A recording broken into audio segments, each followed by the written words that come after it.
신약 성경입니다. 요한복음 11장 1절에서 6절 말씀 보도록 하겠습니다. 제가 가지고 있는 성경 신약 성경 164쪽쯤에 있습니다. 요한복음 11장 1절에서 6절입니다. 여러분 무기 다 들고 다니시죠? 예, 한번 들어보세요. 무기. 예. 할렐루야. 예, 여러분의 무기, 우리의 무기는 총과 칼이 아닙니다. 바로 말씀입니다. 들고 다니시기 바랍니다. 네, 한 절씩 교독합니다. 제가 1절 읽습니다. 어떤 병자가 있으니 이는 마리아와 그 자매 마르다의 마을 베다니에 사는 나사로라. 이 마리아는 향유를 주께 붓고 머리털로 주의 발을 닦던 자여 병든 나사로는 그의 오라버니이다. 이에 그 누이들이 예수께 사람을 보내어 이르되 주여 보시옵소서 사랑하는 자가 병들었 나이다 하니 예수께서 들으시고 이르시되 이 병은 죽을 병이 아니라 하나님의 영광을 위함이요 하나님의 아들이 이로 말미암아 영광을 받게 하려 함이라 하시더라. 예수께서 본래 마르다와 그 동생과 나사로를 사랑하시더니 나사로가 병들었다 함을 들으시고 그 계시던 곳에 이틀을 더 유하시고. 아멘. 할렐루야. 여러분 얼굴 보니까 집에서 한판 싸우고 오신 얼굴들이 많이 계십니다. 이제 웃으시고요. 예, 날씨는 좀 우중충하고 겨울 날씨도 아닌 것 같고 그렇다고 봄 날씨도 아닌 날씨 같은데 아무튼 겨울은 좀 추워야 되는데 이 날씨 가운데 좀 행복한 표정을 지으시기 바랍니다. 그리고 머리 지붕 공사하신 분이 몇 분 보이시네요. 우리 김남승 원사님 머리 하셨나요? 네, 아주 이쁘게 잘 나오셨네요. 우리 박영승 원사님도 머리 하셨죠? 네, 아주 이쁘게 잘 나오셨습니다. 그 미용실 아주 잘 빼는데 머리를요. 감사합니다. 우리 회피부로 인사하겠습니다. 네, 인사하겠습니다. 참 잘 나오셨습니다. 네, 다시 한번 인사하겠습니다. 제 옆자리에 앉아주셔서 영광입니다. 네, 앞뒤로 이제 뒤에 사람 서운하니까 앞뒤에 계신 분한테 인사하겠습니다. 제 뒷자리에 제 앞자리에 앉아주셔서 집사님 영광입니다. 우리 장로님한테 그냥 집사님 하면 안 되죠? 네, 반갑습니다. 하나님의 사랑과 은혜가 우리 교회에 늘 충만하게 넘쳐나시기를 축원합니다. 여러분, 여러분의 주변에 살펴보시면 섬기는 사람 있습니까? 뭔가 열심히 일하고 교회에서 섬기는 분들. 그러면 그 사람 여러분 가셔서 격려해 주시기 바랍니다. 그래야 그 공동체가 살아납니다. 그런데 이렇게 섬기고 희생하는 사람을 옆에서 비난하는 사람을 보게 됩니다. 자기는 절대 헌신도 희생도 하지 않으면서 헌신하고 희생하는 사람들을 폄하하는 사람들이 있습니다. 되게 잘난 척 한다고 한다든지 또 아니면 칭찬받으려고 저런다고 한다든지 제 멋대로 한다고 한다든지 하면서 비아냥거리면서 사람을 힘들게 합니다. 질이 아주 안 좋은 사람입니다. 제가요 오랫동안 목회하면서 하나님의 나라와 하나님의 교회를 위해서 헌신하는 수많은 성도님들을 제가 보았습니다. 그런데 어떤 사람은 자기가 헌신하거나 희생하지 않으면서 또 헌신하고 희생하는 사람들을 함부로 평가하거나 또 판단하는 사람들을 봅니다. 자기는 아무것도 하지 않아요. 아무 일도 하지 않으면서 방관자로 관종으로 있으면서 열심히 섬기고 또 열심히 헌신하는 사람을 보면서 비판하거나 조롱하는 말투를 하는 것을 들을 때마다 저건 아니지, 저렇게 하면 안 되지 라는 생각이 듭니다. 여러분 기억하시기 바랍니다. 나는 못하지만 남이 섬길 때 우리는 우리 마음속에 두 가지 마음을 가져야 됩니다. 첫 번째로는요, 우리 한번 해주시죠. 첫 번째 마음은요, 내가 감당해야 할 부분을 저분이 감당해서 참 감사하다라는 마음을 우리가 가져야 됩니다. 그리고 또 다른 마음은요, 두 번째 마음, 나도 저런 날이 빨리 오기를 소망하는 마음을 가져야 합니다. 나도 저렇게 하고 싶다. 나도 저렇게 일하고 싶다. 이 마음이 갖는 것이 그리스도의 마음의 자세입니다. 누군가가 희생하고 헌신해서 저와 여러분들이 여기까지 이렇게 온 것입니다. 그렇지 않습니까? 여러분, 감사하시기 바랍니다. 내가 죽어지고 오직 예수님만 살아있기를 바랍니다. 오늘은 죽음에 대해서 이 시간 이야기를 하려고 합니다. 요한복음을 보시면요, 여러 이적들이 나오는 것을 보게 됩니다. 제일 처음에 어떤 이적이 나옵니까? 요한복음 2장에 보니까 물로 포도주를 만드는 사건이 나옵니다. 이 이적은요, 본질이 변화된 사건이라 할 수가 있습니다. 그리고 또 계속 읽다 보면 신하 아들의 병을 고치신 사건이 나오는데, 이 이적은요, 공간을 뛰어넘는 이적입니다. 그리고 또 38년 된 환자를 고친 사건은 어떤 행위가 아니라 어떤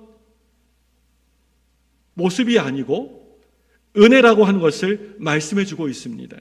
오병이어 사건은요, 우리의 부족함을 채워주시는 하나님의 능력을 보여주고 있습니다. 또 예수님이 무리를 걸어간 사건은요, 예수님의 존재에 대한 중요성을 깨닫게 해줍니다. 나면서부터 소경된 사람을 고쳐준 사건은 예수님이 이 세상의 빛이라고 하시는 것을 분명히 보여주는 사건입니다. 자세히 살펴보시길 바랍니다. 예수님의 이적 사건은요, 그 하나하나가 점진적으로, 단계적으로 예수님을 메시아로 드러나게 하는 사건이었습니다. 그냥 한꺼번에 확 보여주지가 않습니다. 예수님이 어떤 분이시냐를 하나 둘씩 드러내고 있는 것입니다. 남자와 여자가, 우리 젊은 남녀가 이렇게 만나가지고 교제할 때 보십시오. 남자들이 하나 차근차근 단계를 따라 다가가지 못하기 때문에 문제가 될 때가 참 많습니다. 남자들은요, 자기 마음에 드는 여자를 보게 되면 어떻게 하는 줄 아십니까? 참 좋다는 생각을 하는 동시에 곧바로 결혼할 대상으로, 저 사람 내 아내다, 내 부인이다 하고 이렇게 그 사람을 생각해 버립니다. 그래서 호감을 가지고 몇 번 만난 다음에 얼마 지나지 않아서 여자에게 갑자기 오늘 결혼하자고 심각하게 막 들이댑니다. 덤벼듭니다. 그러면 대부분의 여자들 어떻습니까? 어떻게 합니까? 정말 마음이 있다라고 하더라도 부담감이 마음에 엄청 생겨가지고 뒤로 물러서게 됩니다.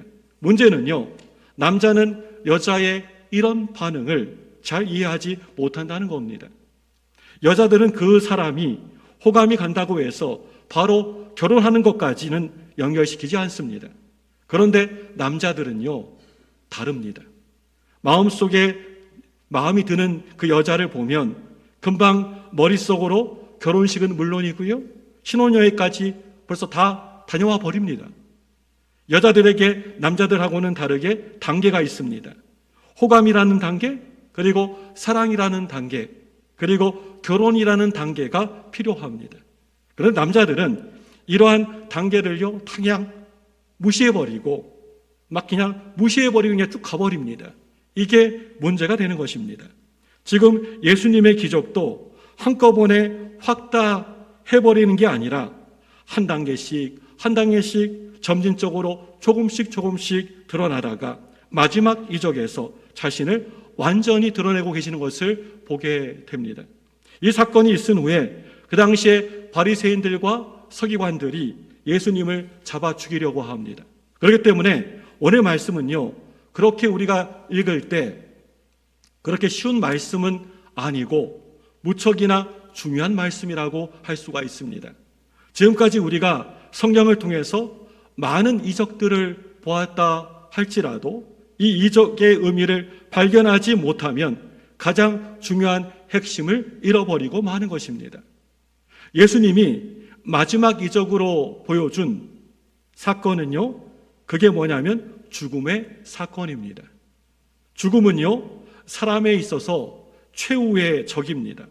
예기치 않은 죽음이나 사랑하는 사람의 죽음은요, 아무리 신앙생활을 오랫동안 하고 또 믿음이 좋은 사람이라 할지라도 우리를 당황스럽게 만들고 우리를 하나님 앞에 나아가 부르짖게 만듭니다.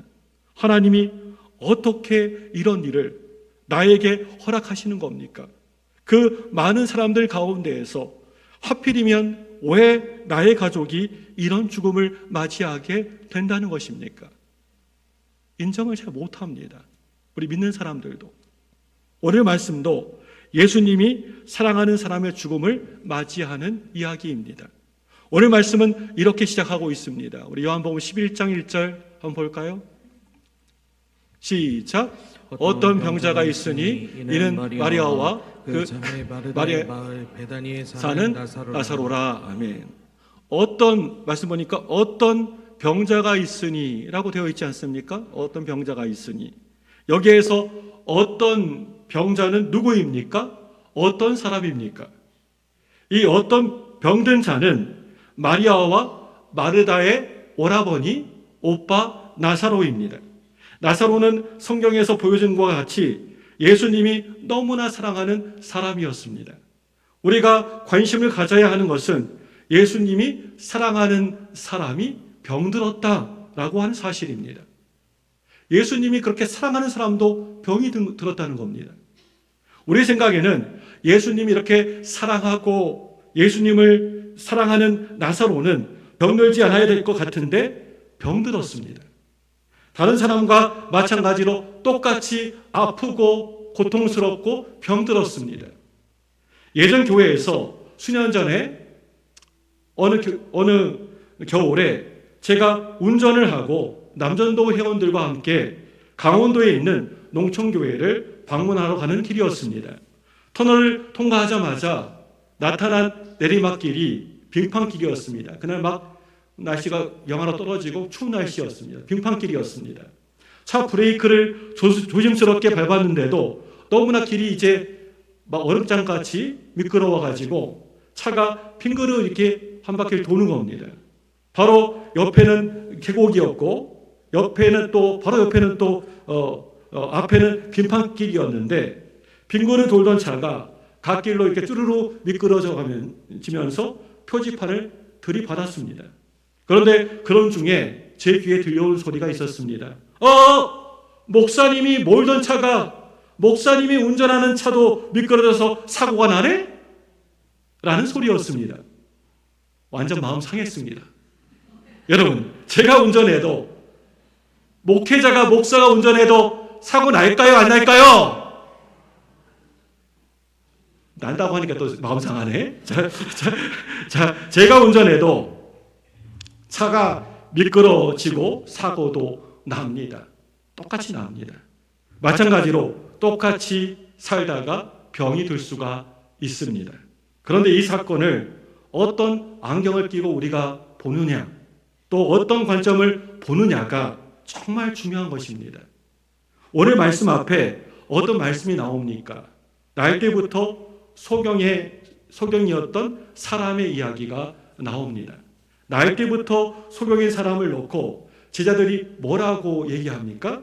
우리 9장 2절, 요한복음 9장 2절 말씀 볼까요? 네, 시작. 제자들이 물어 이르되 라삐여 이 사람이 맹인으로 난 것이 누구의 죄로 인함이니까? 자기니까? 그의 부모이니까? 제자들의 그 안목은, 제자들의 그런 보는 그런 눈의 한계는 이런 수준이었습니다. 저 사람이 소경된 것이 누구의 죄냐? 이 생각밖에 머물러 있지 않습니다. 저 사람이 소경된 게 누구의 죄 때문입니까? 부모의 죄 때문입니까? 아니면 자기 자신의 죄 때문입니까? 이렇게 따지면서 묻는 것은 저 사람의 소경된 원인이 바로 죄 때문이라고 하는 결론을 이미 그 속에, 마음속에 가지고 있는 것입니다. 예수 잘 믿고 믿음 좋다는 사람이 어떤 사고를 당한 사람을 찾아가서 집사님, 기도하지 않아서 그런 거예요. 집사님이 기도 안 해서 그래요. 새벽 기도 안 나와가지고 그래요. 라고 말한다면 어떻겠습니까? 믿음 좋은 분이 성도한테 가가지고 이렇게 얘기한다는 게. 우리 안에 깊이 뿌리 박힌 사고가 하나 있습니다. 그거는요, 인과론입니다. 뭔가 네가 죄를 지었기 때문에 그렇게 네가 벌 받는 거야. 원인이 있으니까 네가 그런 결과가 결과가 있는 거야. 인과론. 이렇게 결과를 보면서 우리는 늘 언제나 늘 이렇게 원인을 찾으려고 합니다. 그 이유를 찾으려고 합니다.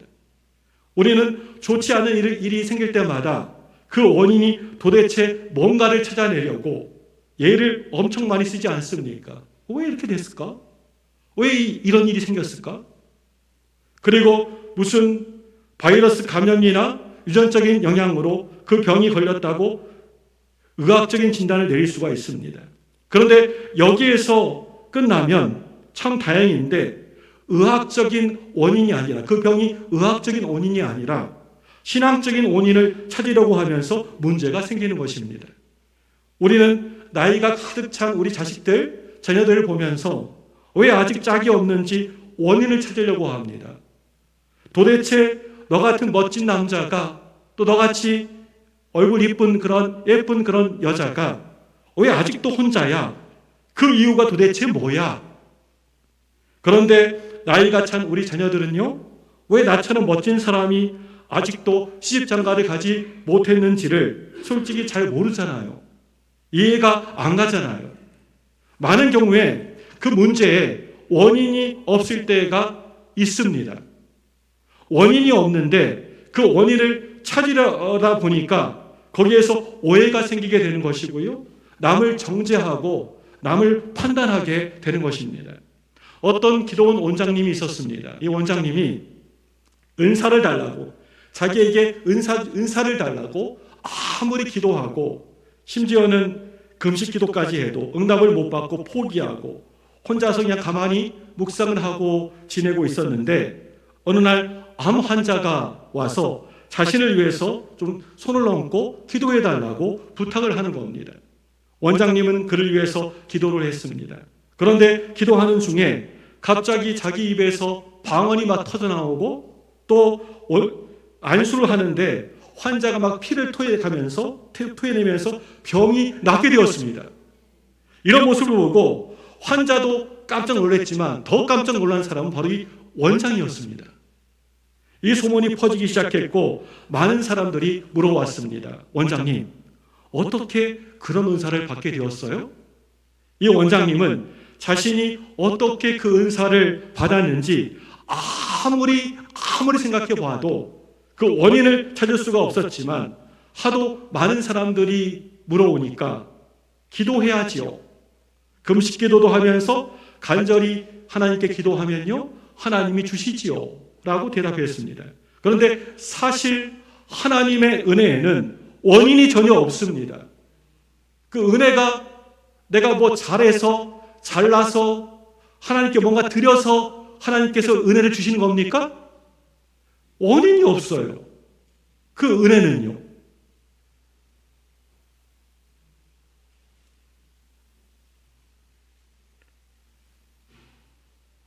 우리 신앙은요, 믿음은요, 원인과 결과, 인과론을 뛰어넘습니다. 왜 그렇습니까? 인과론적으로 이렇게 저렇게 막 따지면서 우리는 죄인이기 때문에 당연히 따지면 우리는 죽어야만 합니다. 이게 바로 인과론입니다. 나는 죄인이기 때문에, 우리는 죄인이기 때문에 죽어야 한다. 이게 인과론입니다. 원인에 합당한 결과. 그런데 하나님은 이 세상 인과론을 뛰어넘으십니다. 하나님의 사랑의 십자가로 죽음이라는 결과를 초월할 수 있다는 말입니다.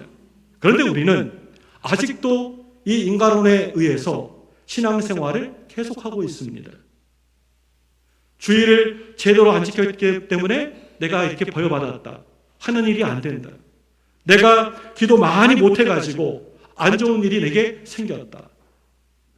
원인과 결과. 사랑하는 여러분들, 어떤 부분에 있어서는 우리 자신의 잘못과 또 우리의 실수로 고난을 받기도 하고 고통도 당하게 됩니다. 어떤 경우에는 확실하고도 분명한 원인을 찾을 수도 있습니다.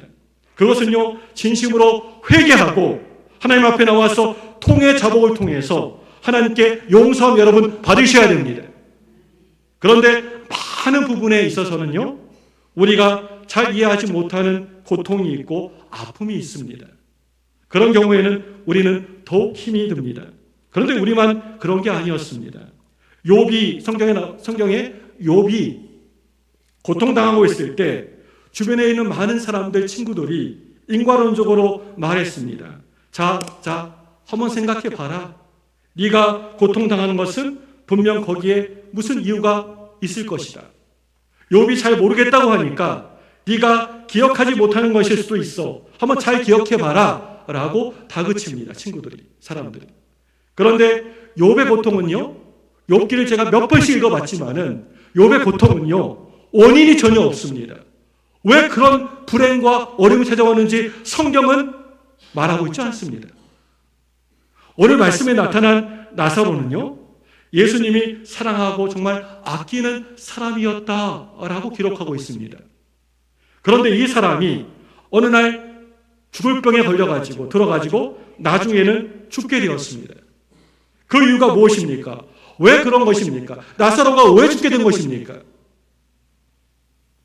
예수님은 그 원인에 대해서 말씀하지 않으시고 딱 한 말씀만 하십니다.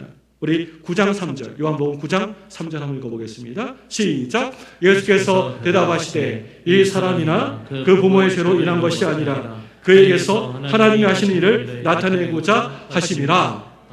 이 말씀에서 뭐라고 얘기하십니까? 예수님께서 하나님의 영광을 위함이다. 나사로가 죽인 것은 하나님이 하시는 일을 나타내고자 합니다. 하나님의 영광을 나타내고자 합니다. 사랑하는 여러분, 여러분들은 지금 원인을 알 수 없는 고통을 당하고 있습니까? 사는 것이 많이 힘들고 어렵고 괴롭습니까? 정말 너무나 좋은, 믿음 좋은 아버님이 병중에 계십니까? 열심히 하나님을 섬기는 분이 새벽 기도 가다가 교회 가다가 교통사고 당하셨습니까? 신앙생활 잘하고 있는데 사랑하는 사람과 헤어진 아픔을 겪으셨습니까? 아무리 생각해봐도 그거 도무지 원인이 없습니다. 원인 찾을 수가 없습니다. 그런데 오늘 예수님은 분명하게 우리들에게 말씀하고 계십니다. 뭐라고 말씀하십니까? 하나님의 영광을 위해서 그런 것이다. 오늘 말씀 보시면 이 나사로의 병든 소식을 듣고 예수님이 어떻게 하십니까? 6절 말씀 보시면 이해가 좀처럼 안 되는 행동을 우리 예수님께서 하고 계십니다. 우리 6절 말씀 한번 읽어보겠습니다. 11장 6절입니다. 시작. 나사로가 병들었다함을 들으시고 그 계시던 곳에 이틀을 더 유하시고. 나사로가 병들었다함을 들으시고 그 계시던 곳에 며칠이요? 이틀을 더 유하시고. 여러분, 뭔가 좀 냄새 나지 않습니까? 왜 이틀을 더 유하셨을까? 나사로가 이제 곧 죽을 병에 걸렸다라고 하는 소식을 들으신 예수님이 즉시 사랑하고 아끼는 정말 친구 같은 그 사랑하는 나사로 소식을 들었으면 저 같으면 당장 할 것 같은데 즉시 나사로에게 가지 않으시고 오늘 말씀 보니까요, 이틀이라고 하는 시간을 일부러 지체하셨다는 말씀입니다. 예수님은 의도적으로 시간을 질질 계속 끌고 계십니다. 저는요, 이번 휴가 때 가족들과 신안섬 있지 않습니까? 신안에 가게 되었습니다. 그래서 신안 증도에 있는 숙소를 미리 이제 예약해 놓았어요. 먼저 가족들이 신안에 퍼플교 있잖아요. 그 보라색 그 다리 있잖아요. 유명한 다리. 천사대교 지나자마자 그 퍼플교를 안 가봤다고 하면서 거기 한번 가보자는 겁니다. 그래서 제가 아주 좋은 마음을 가지고 가게 되었습니다. 그런데 문제가 생겼어요. 점심을 맛있게 먹고 짱동어탕을 맛있게 먹고 퍼플교를 구경하고 나서 우리가 가려고 하는 증도가, 저는 같은 신안이니까 바로 옆이라고 그렇게 생각했는데 내비를 검색해 보니까 2시간이 넘게 나오는 거예요. 간 시간보다 이제 더 걸린 그 시간이. 그래서 퍼플교가 뭐고 그냥 서둘러 가지고 증도로 갔습니다. 가도 목적지에 도착을 안 하는 겁니다. 아무튼 그 덕분에 신안여행 전체적으로 잘하고 왔습니다. 하나님은 합력하여서 선을 이루시는 분이십니다. 이렇게 2시간 반이 넘도록 지체한 것은 제가 의도한 게 절대 아니었지만 오늘 예수님은 굉장히 의도적으로 일부러 이틀씩이나 지체하셨던 것 같습니다. 여기에서 예수님이 이렇게 의도적으로 지체하신 그 이유가 무엇일까를 함께 묵상해 보기를 원합니다. 성경에 보면 예수님이 좀 의도적으로 지체하신 그런 예가 종종 나오는 것을 보게 됩니다. 누가복음 8장에 보면 회당장 야이로가 예수님 앞에 찾아와서 예수님의 발 아래 엎드려서 아주 간절하게 부탁합니다. 자기 딸이 지금 당장에 죽게 되었으니까 함께 집으로 가자고 합니다. 얼마나 마음이 급했겠습니까? 그래서 예수님이 지금 함께 가고 계십니다. 그런데 회당장 야이로의 딸을 고치러 가는 그 도중에, 그 길에 한 사건이 벌어지게 됩니다. 무슨 사건이냐면 12회 동안 혈루증으로 앓고 있던 여인을 만나 이야기를 들어주고 그 병을 치료해 주십니다. 가만히 보면 계속해서 우리 예수님께서 시간을 지체하고 계십니다. 빨리 안 가시고. 이때 회당장 집에서 사람이 와가지고 야이로의 딸이 지금 방금 죽었습니다 라고 하는 소식을 전하게 됩니다. 이때에도 예수님은 죽은 게 아니라 자는 것이다 라고 말씀하십니다. 사랑하는 여러분들, 이 말씀 이해가 되십니까? 예수님의 이러한 모습 여러분 납득이 가십니까? 예수님은 왜 이렇게 지체하셨을까요? 시간을 끄셨을까요? 왜 그렇다고 생각하십니까, 여러분? 딱 물어보려고 하니까 우리 송영희 권사님 고개를 팍 숙이시네요. 예, 안 물어볼 거예요, 오늘은요. 예, 왜 그렇다고 생각하십니까? 한번 생각해 보시기 바랍니다. 성경에는 나와 있지 않지만요, 예수님은 나사로가 죽을 때까지 기다리신 것입니다. 의도적으로 나사로가 죽을 때까지. 하나님은 저와 여러분들을 언제까지 기다리신 줄 아십니까? 저와 여러분들이 완전 죽을 때까지 기다리고 계십니다. 저와 여러분들의 잘난 것이 완전 죽을 때까지, 저와 여러분의 그 교만, 자아가 진짜 다 죽을 때까지 기다리고 계십니다. 그리고 나서야 발걸음을 인도하십니다. 상당히 깊은 저수지에서 놀던 아이가 빠져가지고, 그 저수지에 빠져가지고 호적거리고 있었습니다.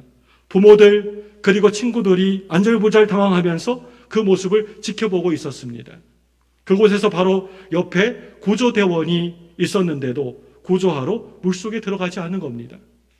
옆에서 지켜보고 있었던 사람들의 비난 소리가 커져가도 이 사람은 꿈쩍도 안 하고 가면 서 있는 겁니다. 물에 빠져 호적되던 아이가 이제는 지쳐서 기절했는지 보이지가 않습니다. 그때 이 구조대원이 물속으로 들어가서 아이를 구조해 내었습니다. 구조대원의 행동을 보고 많은 사람들이 물었습니다. 왜 처음부터 구조하러 들어가지 않으셨습니까? 구조대원은 말합니다. 빠지자마자 제가 물속에 들어가면 물에 빠진 아이가 발버둥을 치면서 죽을 힘을 다 쓰기 때문에 구조해내기가 힘듭니다. 그러면 그 아이도 저도 함께 빠져버릴 수도 있습니다. 그런데 저 아이가 힘이 다 빠진 다음에 들어가면 저 아이는 제가 이끄는 대로 끌려오기 때문에 쉽게 구조해낼 수가 있습니다. 오늘 말씀에서 나사로는 당연히 마땅히 죽어야만 했었습니다. 그래야 예수님의 부활을 나타낼 수 있었고, 또한 완전한 죽음이어야 하나님의 능력을 보여줄 수가 있었습니다.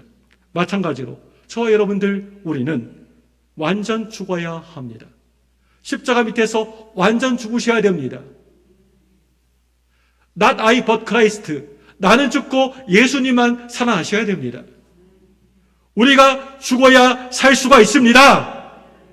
나사로는 죽었기 때문에 예수님이 너무나 필요했습니다. 만약에 나사로가 죽지 않았다면 예수님이 전혀 필요가 없었는지 모르겠습니다. 갈릴리 가나에서 잔치집에서 흥겨운 잔치 도중에 포도주가 떨어졌기 때문에 예수님이 필요하지 않았습니까?